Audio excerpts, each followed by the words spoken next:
The desert didn't whisper secrets. It burned them into the bones of men who dared to listen. There was no breeze that day, just heat, dense and absolute. The earth cracked beneath Elias's mare as she trudged onward, the scent of iron and ash heavy in the air. Far south, vultures circled, waiting. Elias tipped the brim of his hat, though it offered little relief. The sweat had soaked into the leather long ago. He didn't curse the heat. You didn't curse the desert if you wanted to survive it. You endured it, rode with it, carried it in your blood like guilt. It had been 4 years since he'd buried his wife. 3 since he'd spoken more than a handful of words to another soul. He didn't come into town, but once a season. And when he did, he rode in after sundown, left coin on the store counter, and rode out before sunrise. Folks in Deadmere Crossing had come to leave him be, thinking him touched or broken, or worse. He didn't mind. Silence suited him. Silence didn't ask him questions about Clara. Silence didn't say the child might have lived if Elias hadn't tried to ride for the doctor too late. Hadn't gotten caught in that storm on the ridge. Silence let him forget how she'd looked that morning, blood on her nightgown. Eyes already halfway gone from this world. But the desert didn't forget. Up ahead, something broke the rhythm of the land. At first, just a dark blot in the wash, nothing more than a shadow where none should be. Then came the buzzards, 3 of them, low and drifting. Elias's stomach pulled tight. He nudged the mare forward, slow and careful. The wagon appeared like a ghost, bones of canvas and timber warped by flame. One wheel lay half buried in sand, and the rest had collapsed in on itself. Black scorches crawled up the side, like the fire had tried to climb but lost its strength before finishing the job. Close by, 2 boots sat upright in the dirt, still laced, no feet inside. He dismounted without a word, hand sliding over the grip of the Colt at his hip. His rifle hung across his back, untouched. The mare stood still behind him, flanks heaving gently, ears twitching toward the wind that wasn't there. No sound, no flies, just the dry crackle of heat-warping wood. Then movement barely a flicker behind a rise of sand. He saw the eyes first, 4 pairs, wide, sun-raw, terrified. Children. 1 stepped forward. A girl, tall for her age, maybe 12, wearing a sun-bleached dress cinched with a man's belt. Her hand shook as she raised a pistol small, rust-specked, nearly too big for her fingers, but she held it steady enough to matter. "Don't come any closer," she said. Her voice rasped like wind through gravel. Elias lifted both hands. "Ain't here to hurt you." She didn't blink. "Don't care what you are. You're not taking us. I reckon I ain't the one you need to worry about." He let the words hang there, gentle but not soft. Saw the wagon. Buzzards don't lie. From behind her, a smaller boy whimpered. Another one, maybe 6 or 7. Crawled forward and collapsed face first in the dust. The girl flinched. Elias dropped to one knee beside the boy, ignoring the gun. "Easy now," he murmured. "Let's see you breathe." The child was burning up, lips cracked, skin dry and blotched with heat. Dehydration. Maybe worse. "I got water," Elias said. "Loud enough for the others? If he don't drink, he won't see tomorrow's sun." The girl's grip faltered. The pistol dipped. Then she fell to her knees, sobbing behind her hands. Elias unslung the canteen from his saddle, soaked a strip of cloth, and pressed it to the boy's lips. The child stirred, blinked, and swallowed. A whisper of life returned to his breath. "You alone?" Elias asked the girl. She nodded without looking up. "Mama's gone," said one of the boys behind her. "Tried to fight the fire. Didn't come back." Pa, Elias asked. "He never came with us." Elias sat back, drawing a breath he didn't remember needing. The boy in his arms weighed nearly nothing, skin like parchment. He lifted him gently, turned to the girl. "I got a place north of here," he said. "Water, food, shade." The girl stared at him like she wanted to believe, but something deeper in her eyes said she'd already seen too many promises unkept. "Why would you help us?" she asked. Elias paused. The desert held its breath. "Because somebody should have helped my wife," he said. And they didn't. They didn't speak after that. Not much.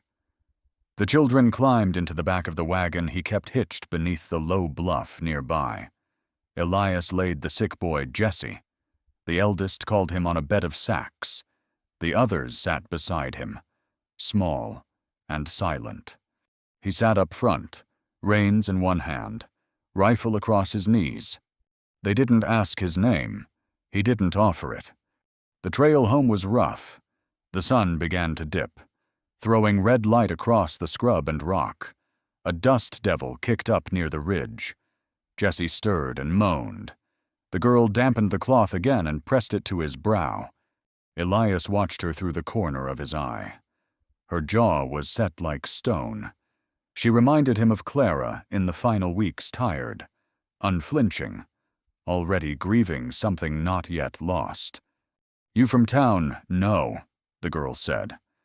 "Mama never stayed one place long. Folks didn't like her much." "Why's that?" "Too many kids. No man. People said we were strays."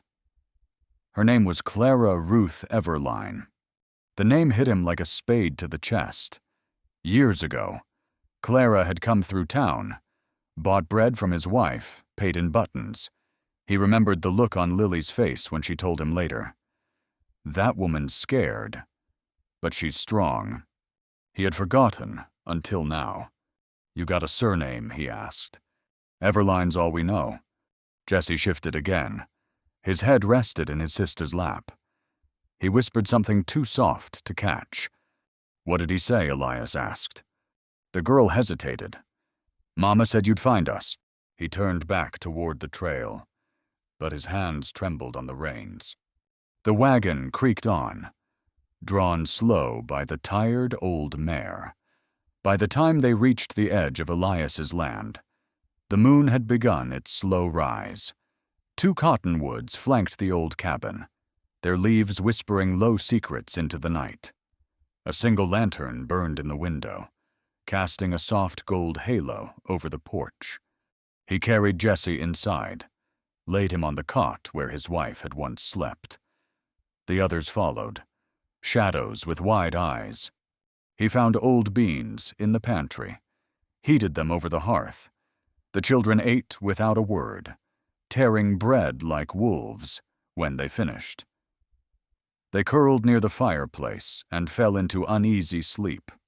Elias stood outside, leaning on the porch post. The night air held a coolness that hadn't touched him in years. Somewhere a coyote called. He struck a match and watched the flame until it singed his thumb. He thought of Clara, of Lily, of second chances. He wasn't fit to raise children. Hell, he wasn't even fit to pray over them.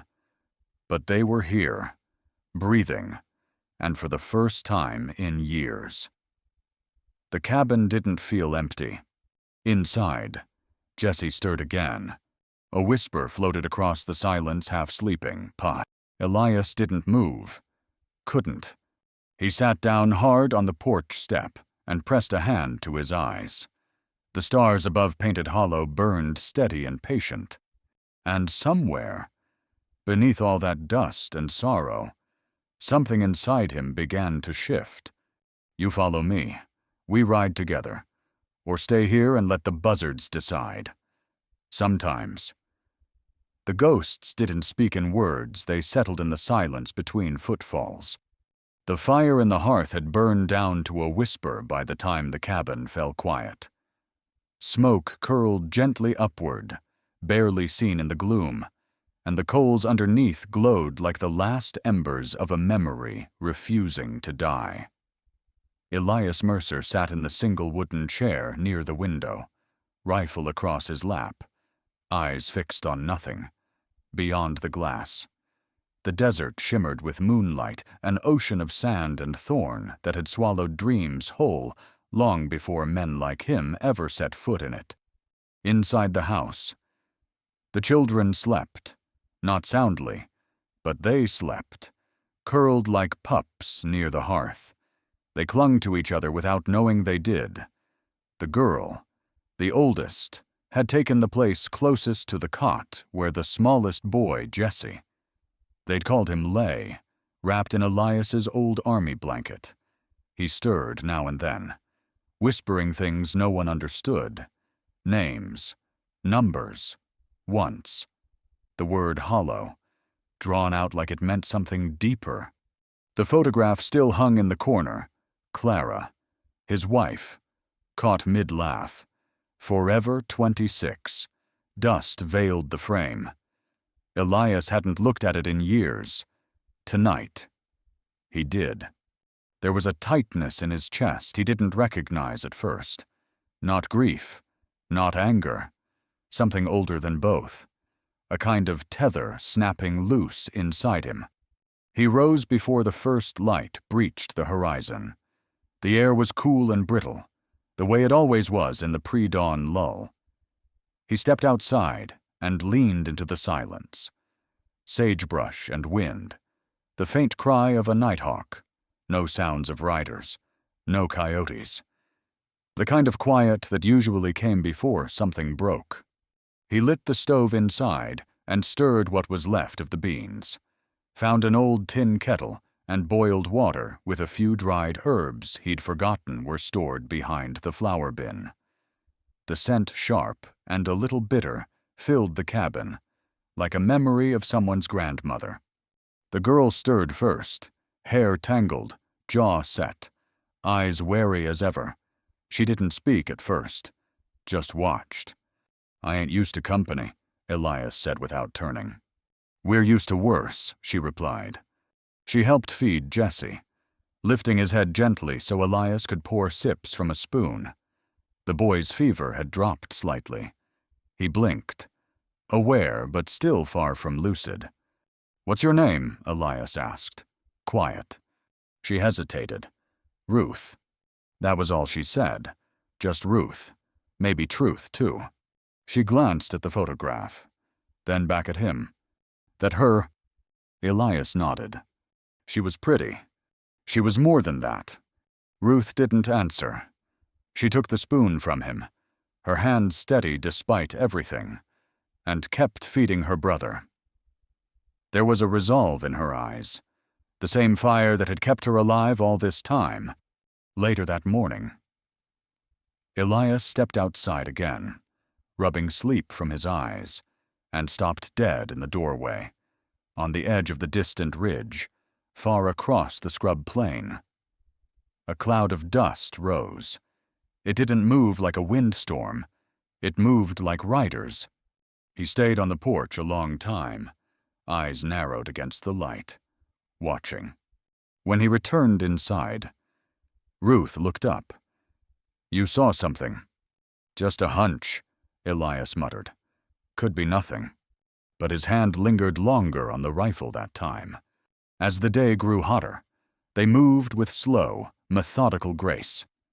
Elias opened the shutters, aired out the stale corners. The children, unsure at first, began to help. The middle boy, thin, sharp-eyed, gathered dry kindling and stacked it near the stove without being asked. Ruth swept the floor with the care of someone who'd done it in a dozen different houses that never felt like home. He found a little strength returning to Jesse. The boy could sit up for a few minutes, sip weak broth. He smiled at Elias once, just once, but it stuck with him longer than it should have. They didn't speak much, but the rhythm of things settled around them like dust quiet. Weighty, familiar. That night, the air cooled fast. The desert always did that, burned by day. Cut you deep at night. Elias sat with the children by the hearth. He sharpened his knife. The scrape of stone against steel was steady. Slow. Your mother, he said finally. Voice like gravel. She ever talk about a town called Deadmare Crossing? Ruth looked up from where she was mending a tear in Jessie's shirt with a piece of thread and a bent needle. Once. Said it was the last place someone gave her kindness. A woman. Gave us bread even though we couldn't pay. That woman was my wife. Ruth blinked. Needle paused mid-stitch. I remember her, she said. Mama cried that night. Said not everyone was cruel. Elias nodded slowly. His hand dropped the knife. Blade half finished. The firelight caught the edges of the metal. And for a moment, it looked like the knife was bleeding. Jessie stirred again, voice thin. Mama said he'd find us. The room went still. Say that again, son Elias asked. But the boy was already drifting back into sleep, lashes fluttering like moth wings. Elias rose, walked to the window, and stared out into the dark. Something flickered in the distance just past the last line of sagebrush. Maybe a trick of light. Maybe not. The next morning dawned hard and bright. The heat returned with a vengeance. Elias took one of the colts from the shed and began oiling the barrel, the old ritual soothing some deep corner of him. The girl watched from the doorway. You think they'll come back? Elias didn't answer right away. They always come back, he said finally. The mare was saddled by mid-morning. Elias packed a small bag beans, hardtack, cartridges, slung his canteen, and wrapped a cloth around his neck. He didn't plan on being gone long, but in the desert. You never planned too far ahead. I need to ride into town, he told Ruth. Get medicine. Let the marshal know what happened. You're leaving us here. I wouldn't if I had another choice. Her face tightened, but she didn't argue. He crouched before her. You're the strongest one here. You got them through the fire. You'll get them through another day. She nodded once, hard and fast. He turned to the middle boy, Tom. She'd called him the night before. Quiet but observant. You keep your brother safe. Don't let the fire go out. Don't let the door open to anyone but me. He handed him the colt. You ever used one of these? No, sir. Well, you might have to. He left them with the mare hitched and ready. Wheels checked. Rifle loaded. The wind was already shifting when he reached the edge of the rise. The sun beat down hard, but the air carried a strange chill underneath it. Something old, stirring. Something mean. Jessie's last words echoed in his ears. Mama said he'd find us. There's something coming. Mister, the girl says at the window, watching the ridge. I feel it. Law comes slow to the desert, slower still, when men carried justice in a holster. By the time Elias Mercer reached the outer edge of Deadmare Crossing, the sun was already dragging heat across the land, like a blacksmith's hammer across steel. The dust off the trail clung to his boots, his coat, even the lines in his face. He hadn't slept. Not really. The ride had gnawed at his bad knee and the spot near his ribs where an old bullet once tried to bury itself. But the pain kept him alert, alive, focused. Deadmare Crossing didn't look like much. Never had. A half-dozen buildings stood hunched against the sun-faded false fronts, leaning in on themselves, like they were listening for something better on the wind. There was the old chapel with its broken steeple, the saloon missing its shutters, and the general store that still smelled of molasses and salt pork. Above it all loomed the water tower, bleached gray and groaning. The townsfolk didn't stop him as he rode in. Most didn't even lift their heads. Just one more man with dust in his wake and trouble in his eyes. The kind of man you didn't ask questions about unless you were itching to die early. He rode straight for the marshal's office, paint peeling, roof sagging, but the star on the door still polished. He dismounted stiffly and stepped inside. Spurs faint against the warped floorboards. Marshal Jude McCall sat behind a battered desk, booted feet propped up, thumbing through an old almanac like it held secrets worth knowing. He looked up slowly, squinting through the haze of heat that followed Elias in like a bad omen. Well, look what the wind coughed up. Elias removed his hat, ran a hand through his damp hair, and nodded once. I need help. McCall's brow arched. He didn't move, but the air in the room shifted. Never thought I'd hear that out of your mouth. 4 children, Elias said. Found 'em south of Painted Hollow. Burned wagon. No parents. 1 sick.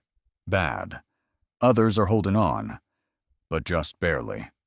McCall leaned forward. The boots came down. The chair creaked.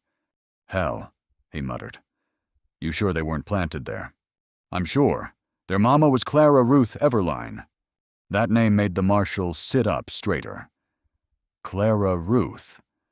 She passed through here. What? 5 years back, had a kid in her belly. Bought thread from Miss Weller with dimes that didn't match. She didn't make it, but her children did. McCall rubbed at his jaw. And now they're with you. For now. Elias pulled the folded piece of paper from his pocket. Clara's note. Worn at the edges. Smudged where Jesse's tiny fingers had touched it in his sleep. She wrote this. Told them to trust the man with dust on his boots and sorrow in his eyes. McCall didn't read it aloud, just nodded once. Slow. That you... feels like it. They sat in silence a moment. You'll need medicine, and someone who knows what to do with a fever that's got its claws in deep. Elias nodded. I was hoping you'd know if Doña Isidora Reyes is still breathing. McCall let out a breath through his teeth. She's up by the hills still. Lives by herself near that old mission ruin. I'll send a rider. No time, Elias said. I'll ride. Just tell me where. You're one stubborn son of a mule. Been told worse. McCall scrawled the directions on a scrap of paper, handed it over. I'll keep watch on things here. You find her. You ride like the devil's chasing you. Elias didn't need telling twice. He rode west, following the bend of the land, until the brush thickened and the air smelled of juniper and old stone. The mission ruins rose from the earth like forgotten bones, and beside them stood a shack, with a curtain fluttering in the open window.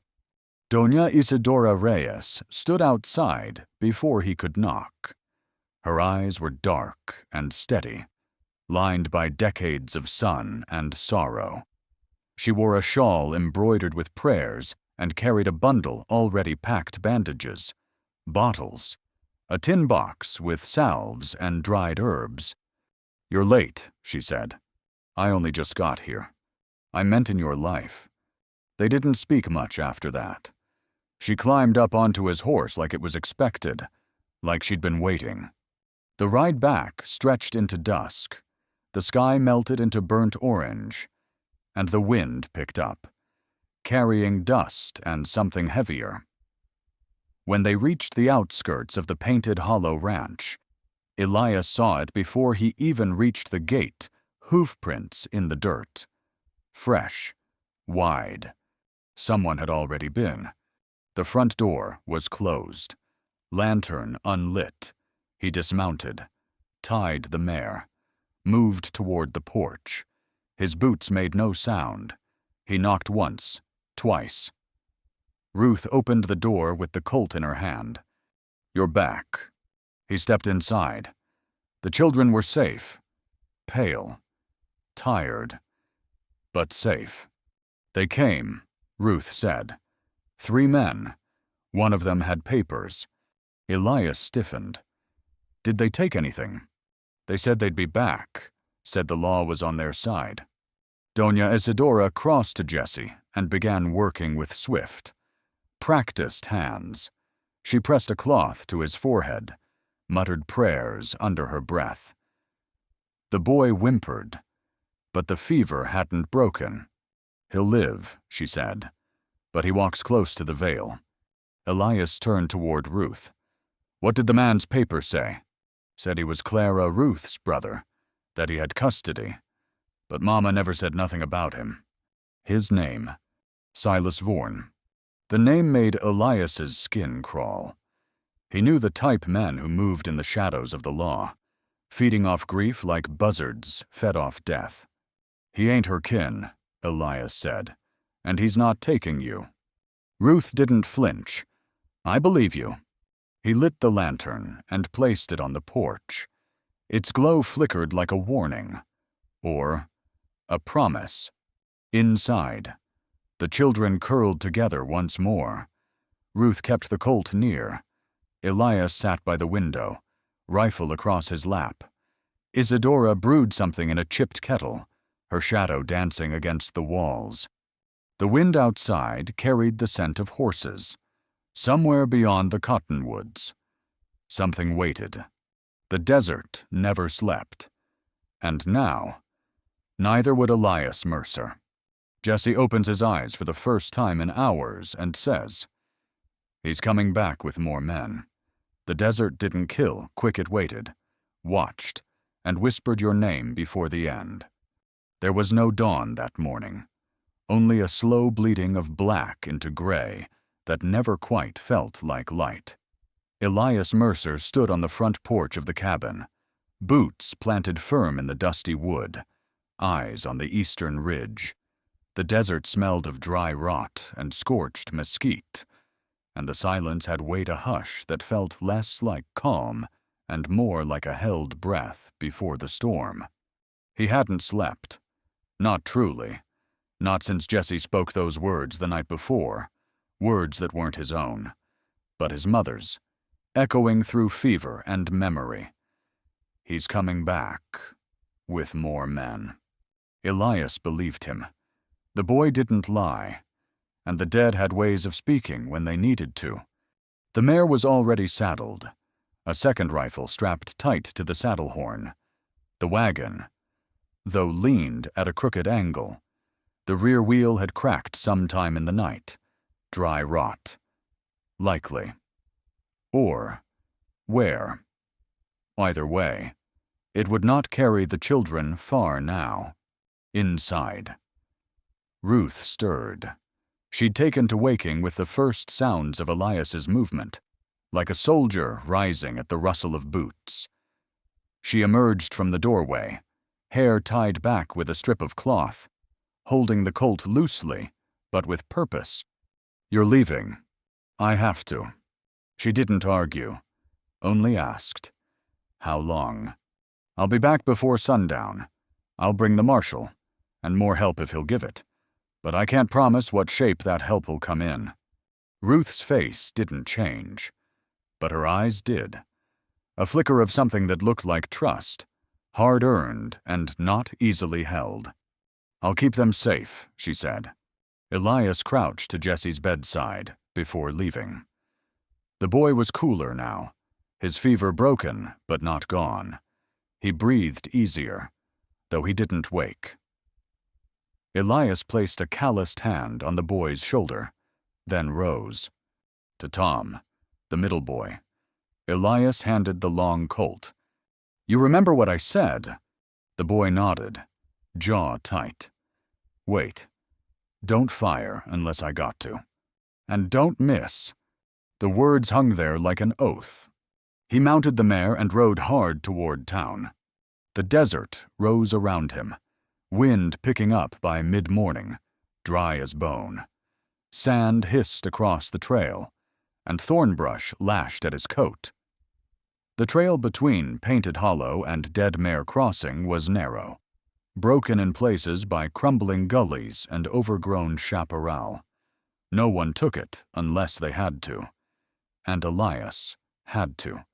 Hours passed like ghosts. The sun rose high. Buzzards circled overhead again. same as the day he'd found the children. This time, he didn't look up. By the time the outline of the town appeared, first the steeple of the old church, then the sagging sign of the general store, his horse was lathered and limping. Marshal Jude McCall stood on the porch of his office, arms crossed, waiting. Elias didn't slow as he dismounted. He hit the ground with urgency in his step. "He's coming," Elias said. "Silas Vaughan. He'll be at my place by sundown. He's bringing men." McCall didn't ask who. He already knew. "He has papers," Elias continued. "Claims custody, all forged." "I figured as much. You coming? I'll ride. But there's more." Elias narrowed his eyes. "Silas has been stirring things, talking to men who owe him favors, whiskey peddlers, old deputies turned ranch hands. If he's bringing men, they might carry stars they haven't earned. That makes this worse, or clearer. They didn't wait." McCall called for 2 riders from town.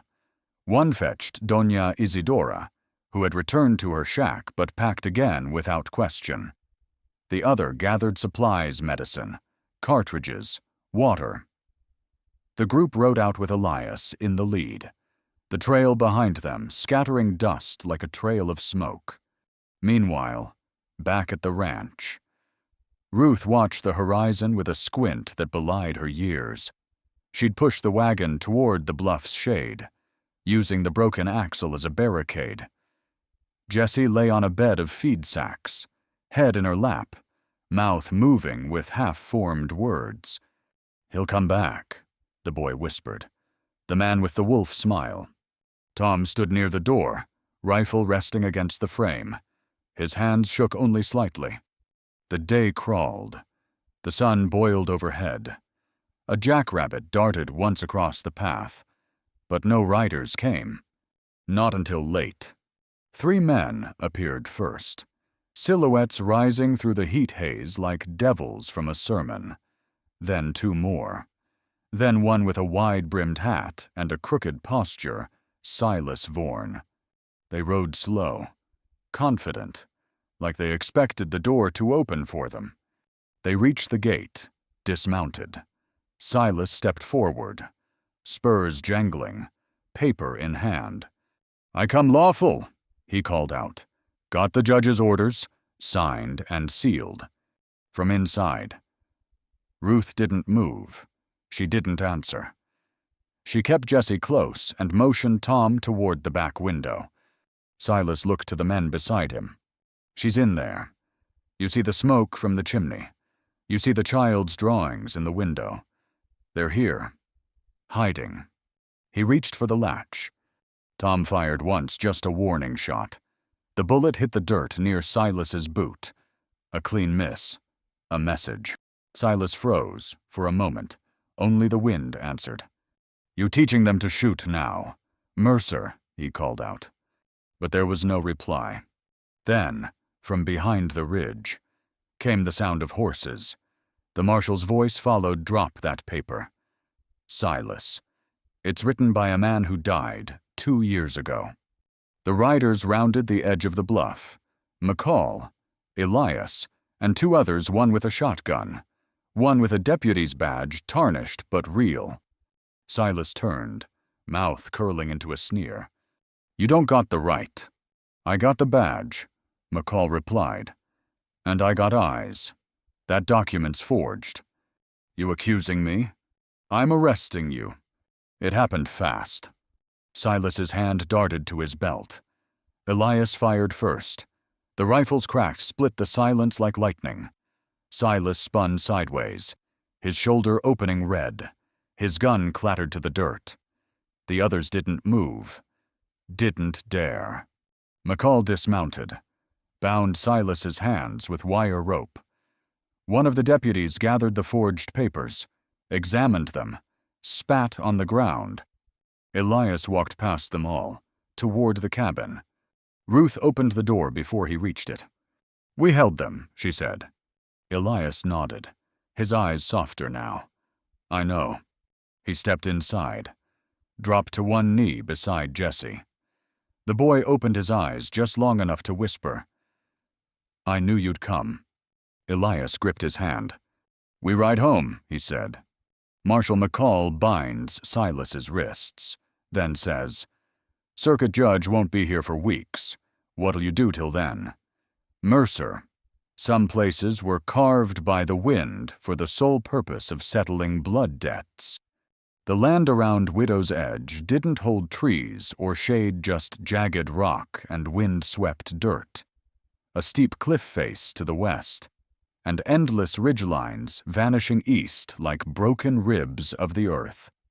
It was a place where even the crows kept their distance, and where the ground bore no footprints by morning, as though it wanted to forget what had happened the night before.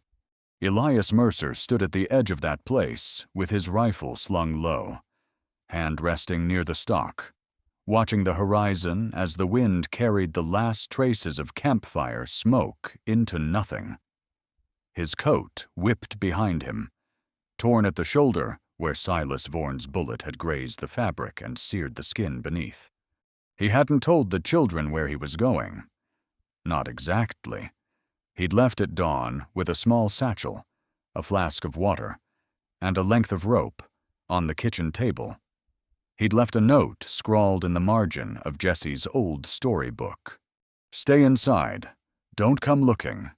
If I'm not back by night, light the porch lantern and let it burn till dawn."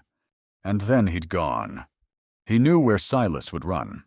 Men like him always thought they were smarter than the dirt they stood on. But they weren't. They came from dark corners and crawled back to them when the law got too close. Widow's Edge was one such corner, a forgotten bluff with a dead camp well, 3 miles from Elias's cabin. It had once served as a stagecoach lookout until the trail below dried up and bandits made it their perch. Now, only coyotes and desperate men passed through it. The trail had told Elias everything he needed to know. Boot prints deep and erratic, blood splashed near a juniper knot, a broken button, and then smoke. Silas Vaughan sat near the embers, one arm bound in a sling made from his own shirt, the other cradling a bottle of something dark. He hadn't heard Elias approach, or maybe he had and didn't care anymore. "You found me," Silas said, not turning around. "Took you long enough." Elias didn't speak. "You think you're a righteous man?" Elias Mercer Silas asked, "coming here like some ghost out of one of those Bible tales." Elias stepped forward into the light. "No ghosts left in me. Just a man sick of burying children." Silas laughed, bitter and cracked. "You think they're better off with you? What have you got left? A dead wife, a pile of old regrets, and a rifle that's more memory than steel. I got enough. They ain't yours. They are now." Silas finally turned, eyes hollow and bloodshot. Clara Ruth owed men real money, and men don't forget debts just because the sun rose different. "Then settle with me.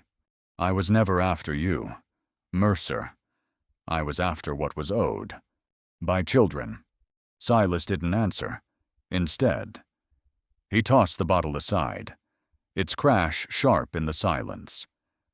"I ain't afraid of dying," he spat, bloodshot eyes glaring up at Elias. "You should be afraid of who sees you live," Elias growled, his voice a low warning.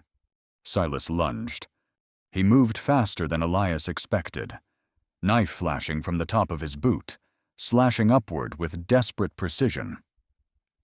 Elias staggered back, caught off guard, and the blade tore through the front of his coat, catching skin beneath.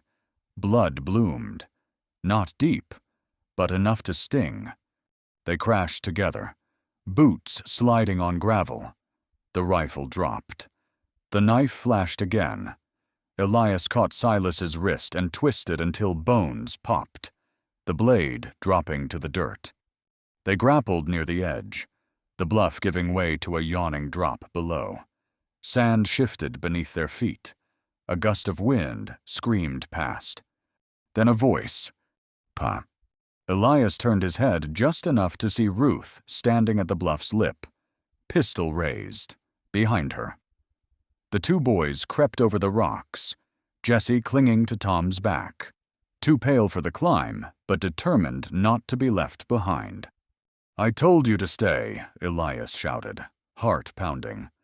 We saw your blood, Ruth said, voice tight, on the saddle horn. Silas took the moment of distraction and broke free. He grabbed the discarded knife and swung again. Elias blocked with his forearm, grunted, then slammed a fist into Silas's jaw. The blade clattered once more, but the ground beneath them gave way. For one sickening second, both men slid toward the cliff's edge, boots scrambling. The drop waited, dry and endless. Elias caught a gnarled root with one hand. The other hand held Silas by the collar. Below them, the ravine beckoned. Let me go, Silas rasped. You can't save me. I'm not doing it for you. He grunted and began pulling, inch by inch, hand burning against the stone. Ruth rushed forward, braced her feet, grabbed Elias's belt. Tom joined her, small hands hauling at his coat. Together, they dragged the two men back from the brink. Silas collapsed in the dirt, wheezing. Elias sat beside him, chest heaving, vision dark at the edges. He looked at the man he should have left to fall. This is where your road ends, Elias said, and mine begins. The sound of hooves reached them minutes later, swift, purposeful. Marshal McCall and one of his deputies arrived just as Elias rose to his feet, bloodied but standing. Ruth pointed. He's the one, the man who tried to take us. McCall dismounted, looked down at Silas Vorn, bruised and broken. No more lies, he said. This time you answer to a real judge. He bound Silas's hands again, tighter than before, and tied him to his own horse. Silas didn't argue. He'd lost whatever fire he had left. The ride back to Painted Hollow was slow. The sun dipped low, turning the rocks gold, then crimson. The boys fell asleep in the back of the wagon. Ruth sat beside Elias at the reins, her hand clutching a corner of Jesse's blanket, as though it anchored her to the moment. They reached the cabin just as stars began to blink into place. Elias helped Jesse inside and laid him down near the hearth. Ruth followed, eyes never leaving her brother. Tom fetched water without a word. Marshal McCall stepped up onto the porch. You sure you want to keep him here? He asked. It won't be easy. Elias didn't hesitate. They're larkspurs. That name means something now. Inside, Jesse stirred and murmured. Did we win? Elias smiled, slow and real. We did. The town didn't change all at once, but the silence broke. And that was enough. The wind that came in with late summer smelled different than it had in spring. There was still dust. Yes. And sagebrush, and the dryness that cracked your lips by mid-morning. But layered beneath it now was something warmer, something green, the smell of water in shallow earth, of wildflowers pressing up through the dry crust like they'd remembered how to hope. At Painted Hollow, the cottonwoods had dropped their old leaves and grown new ones, brighter, whispering more gently in the afternoon breeze. The porch had been sanded and re-nailed. A new beam held up the corner where rot once settled. The broken wagon, once a tomb for memory, had been dismantled and repurposed into a woodpile and a pen for two goats that Elias didn't remember agreeing to take in, but Ruth insisted. The morning sun fell soft through the clean window panes, lighting up motes of dust in the air, like floating stars. Inside, Elias stood at the stove, flipping cornbread in a cast-iron pan. He still wasn't good at it, but he was better. Jesse sat at the table nearby. freshly bathed and wearing a too-big shirt that once belonged to Elias himself. He traced letters into the flour scattered across the table's surface. Tongue poked out in concentration. "What letter's that?" Elias asked. "B," Jesse said proudly, and drew it again. "That it is, for beans or biscuits. Or bow." Elias paused, spatula in hand. "Where'd you hear that name?" "Ruth says that's what Mama might have named you. She says you look like a bow." "Well, Ruth's wrong." The boy grinned. Elias didn't correct him. The house was never silent anymore.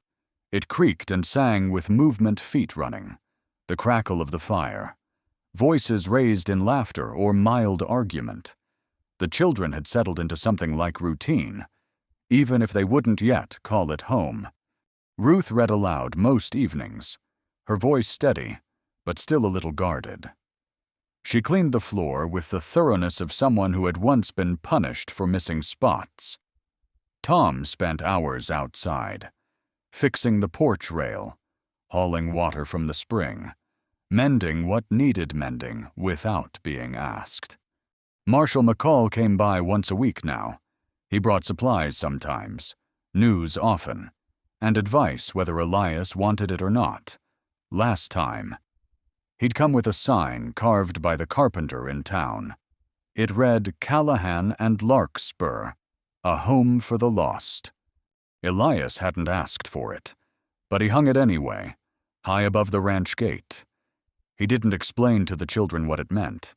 Somehow, they already understood. That evening, as the sun slid down toward the lip of the hills, Elias sat with Jesse on the porch steps. The boy leaned against his side, warm and light and breathing easy for the first time in weeks. "Is this heaven?" Jesse asked, his voice soft. Elias paused, looking at the sky as it bled from violet to rose, a light that felt like something greater, something hopeful. "No," he said softly, "but it's close enough." A hawk glided high above, cutting across the clouds like a black ribbon. "No," Elias said finally, "but it's a miracle." Jesse nodded like he understood, then leaned his head on Elias's arm. Inside the cabin, Tom was reading something by the fireplace, and Ruth was hanging the last of the laundry strips of faded linen. Small shirts, patches sewn with different threads. The wind played with them, made them dance like ghosts in new skin. Elias stood after a while and walked toward the barn. He didn't hear footsteps, but he wasn't surprised when Ruth appeared behind him, holding something folded in her hand. "Mama wrote this," she said, "before she died. Said to give it to the one who helped us." She handed him the letter. The paper was rough, smudged in places, but the writing was steady. "If you're reading this, thank you. I knew someone kind was still out there. I told my children to trust the man with dust in his boots and sorrow in his eyes. Because that kind of man don't lie." Elias read it once, then again, slower. The words didn't bring tears, but they carved something open inside him he didn't know was still closed. "You cold?" he asked. Ruth shook her head. "No, just scared." "Me too." She leaned against him, small and strong. They didn't speak after that. Not about the past, not about the future. Just stood in the breath of it all, with night curling around the edge of the barn and the stars beginning to watch once more. A few days passed before another rider came to the gate. She was a widow, thin from hunger and travel, with dust in her hair and 2 children clinging to her coat. She didn't say much, just stared at the sign, and then at Elias. He opened the door. They settled in that same night, took to the floor by the fire without complaint. Ruth gave the younger child her blanket. Tom shared his books. Jesse showed them how to trace letters in flour. The lantern burned on the porch again. Doña Isidora arrived a few days later. She came to check on Jesse. But she didn't ask questions when she saw the new faces. She handed Elias a packet of dried herbs and a crooked smile. "They come because the desert gives nothing," she said. "And you gave them something. I didn't have much. You gave them your name, your roof, your fire. That's more than most." As the summer wore on, more found their way to Painted Hollow. A boy with eyes too old for his years. A mother with twins she kept wrapped in shawls even in the heat. A former deputy who'd lost his hand, but still cleaned tack better than anyone Elias had met. No one asked where they came from. No one was turned away. One evening, as the sun melted into the far ridge and the wind carried the scent of horses and beans, Jesse climbed onto the porch rail and looked out at the road that no longer seemed so empty. "Mama said you'd find us," he whispered. Elias didn't smile, just nodded. "I didn't," he said. "You found me." And out in the open dust, where wind once carried only sorrow, something new had begun to take root.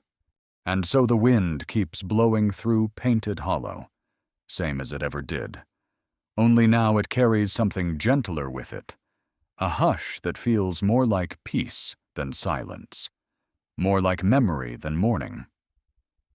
And when the cottonwoods lean into the breeze, they sound less like sorrow and more like a hymn whispered by someone who's finally come home. The boards on the old porch don't creak like ghosts anymore, but like laughter trying to find its way back into a house that remembers both loss and love. And if you sit quiet enough just after sundown, you might hear the low murmur of a boy learning to read beside a fire that burns steady. Never loud, the kind of fire that says we made it through another day. And maybe that's enough. The sign above the gate still swings a little crooked, but the letters Callahan and Larkspur stand strong against sun and sand, carved by hands that meant it. Hands that had known emptiness but chose to build anyway. Out by the barn. The wind still kicks up dust, but now wildflowers bloom where none had grown before, yellow and stubborn, just like the girl who planted them. The same girl who once raised a pistol with shaking hands and said, "Don't come any closer." And later said, "We fight." And now sits at the window, writing letters no one told her to write, sending them out into the world like prayers made of ink and will, and maybe some reach the right folks, and maybe they don't. But she writes them just the same, because the truth don't need to be believed to matter. It just needs someone to hold it close. Jesse laughs more now. Not always, but sometimes. And when he laughs, it's like the wind changes direction for a minute and carries that sound all the way to Widow's Edge, where the rocks still remember the weight of men choosing mercy over vengeance, where blood dried into the stone but didn't take root, and where a broken root once held a man from falling because 3 children refused to let him go. Sometimes Elias Mercer, quiet man, sorrow-eyed, calloused as a winter fence post, stands by the pasture gate and watches the sun drop behind the ridge like it owes him something. And maybe it does, or maybe he owes it. Thanks for not quitting on him just yet. He lights a match with his thumb, the same way he always has, and watches the flame until it kisses his skin. Because pain means you're still here, and fire means you still got something to offer. He doesn't talk about Clara Ruth much, not out loud, but sometimes he looks at the old prayer beads Doña Isidora left behind and nods like he hears someone say his name right, like she's still out there in the wind, watching her children live the life she never could. And when strangers come to the ranch with nothing but road dust and bad luck in their coats, Elias doesn't ask where they came from. He just nods toward the barn and says, "There's space," because he remembers how it felt to be lost with no one waiting at the end of the road, The old church bell in Deadmere Crossing still leans too far to the east, and the saloon still smells of spilled whiskey and regret.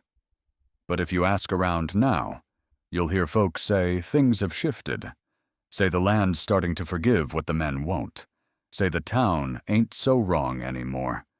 Just a little quiet, like it's holding its breath to see what happens next. Some folks pass through and leave a carved name on the back fence rail. Nothing fancy, just enough to say I was here. And maybe that's what it means to be remembered in a place like this, just to have your name held in wood and wind and the hush of dusk. And if you ever find yourself riding past that way, with the sun low and the sky turning lavender behind you, stop a while, walk the fence line, listen for children laughing near the well where no water ever ran before, and know that miracles don't always come loud. Sometimes they show up in dust and hunger and the stubborn hands of someone who won't quit even when the world's already said no, because honor can be buried beneath sorrow. But it ain't ever erased, and justice may arrive slow, dust-covered and limping, but it's still justice when it gets there, even if no one's left to see it. And as for Clara Ruth, the woman they forgot, the one who died with hope still on her lips, she saved more than she lost, and left behind a story stitched in names and breath and blood. And in the end, the only truth that matters is the one someone keeps alive, even if no one else believes it. Now, if you've heard this story all the way through, and your heart stirred even just a little, leave behind some sign that you still believe in the good kind of stubborn, the kind that builds homes out of nothing and holds children close, even when the world turns away. Maybe light a lantern in your own window, or plant a wildflower near an old fence post, or just type the number 1 if you think stories like this still matter. And if they do, I'll be right here with another one ready. 'Cause out at Red Rock Tales, we ain't run out of truth yet, just waiting for someone to listen, slow and quiet, like reading an old book by oil lamp light, while the wind slips through the rafters and reminds you that some things never leave, they just wait to be remembered.